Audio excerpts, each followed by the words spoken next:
Alright, so this is going to be the second attempt at recording this because the audio fucked up on the other one.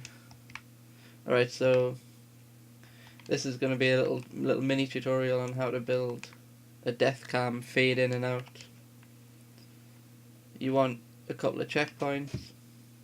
Each of the, like every checkpoint you make is going to need a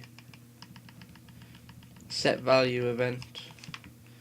So if you just throw them down next to each checkpoint, they need to increase in value. So the first one, the starting line is going to have 0. Second, the first checkpoint will be 1, and the second checkpoint will be 2.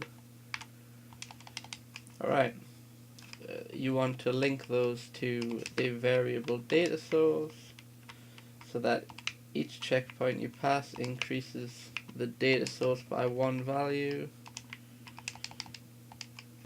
And then obviously you want to link each checkpoint to the event. Let's do that quickly. Oops, what am I doing? I want to click this. Okay, so that's that. Now you want to grab an object pointer. You want to go into the settings. You want to untick this and link that to that data source. So that means it's going to be like choosing the object. First checkpoint is going to be 0, then it's going to select object 1, then 2. You want to grab a couple of cameras, one for each checkpoint. So 3 in this case. First camera is going to be camera 0, and then 1, and then 2. Alright, that's easy enough. Now you want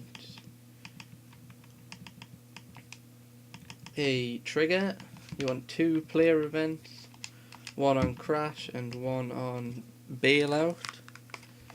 I mean, you can choose if you want to use the bailout one or not, but I usually use it. And then you want a state event and a curve data source. That is going to be on linear. It's going to go from 100 to 0, invert second half, and I usually use 4 seconds, but you can use whatever time you want. You've just got to make sure that whatever time you do use, you use half that time on this impulse delay. So I've used 4 seconds, so I'm going to use 2 on this. And you want a camera event.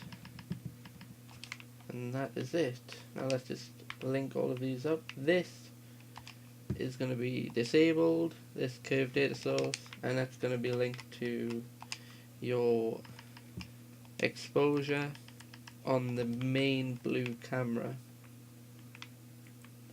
Oh, just one other thing which I forgot to do.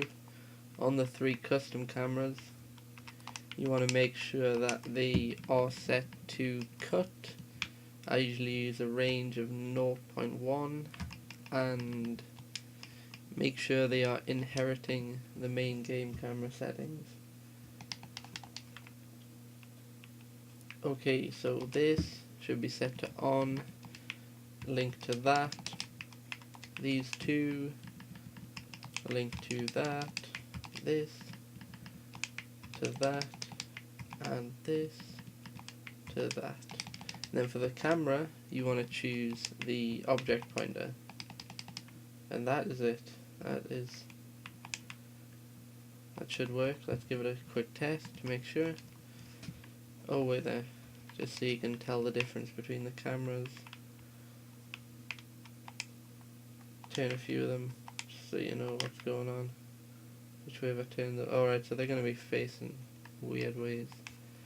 Right, so the starting line, if I bail out, it should be sort of that camera. The first checkpoint should be a regular camera. Yep. And the last checkpoint should be the 3rd camera. Yep. Alright, so there we go. That's it. Job done. Takes about 5 minutes to make. Not hard. Anyone can do it.